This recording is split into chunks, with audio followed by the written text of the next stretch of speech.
Buwan nga ngayon ng maraming mangga mga mare, kaya naman ang mangga dito sa bahay nila Inang Elsa ay napakaraming bunga. Kaya naman kahit araw-araw kumuha si Kuya Densyo ng mangga ay hindi ito nauubos.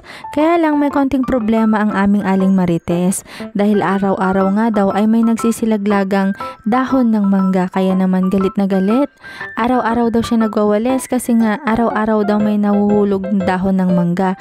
O di ba nga, nasa stage 1 pa ang galit niyan. Mamaya, tignan niyo naman, super reklamo yan sa kanyang nanay dahil nga ang dami daw niyang ginagawa, o di ba? At dumating na nga ang dading ni Chunky mga mare, kaya naman meron silang dinalang motor dito sa bahay dahil may magpapagawa daw. Opo, sideline po niya ang paggawa ng motor. Sabi ko nga magpatayo na kami ng shop niya kasi nga maraming nagpupunta dito na ipapagawang ang kanilang mga motor. Ayun na nga. So eto nga mga mare, nagkakagulo nga dito sila sa bahay dahil nga marami daw isda na dumating. Isda na dumating. Meron kasing iniwi si tatang na napakaraming maliliit na isda. Ang tawag nila dito mare ay amlid. Amlid in Ilocano, tapos butchachug. Di ka mo di butchachug. Basta ka maliliit na tilapia. O, ayan na nga. At nakuha nila yan sa Karayan.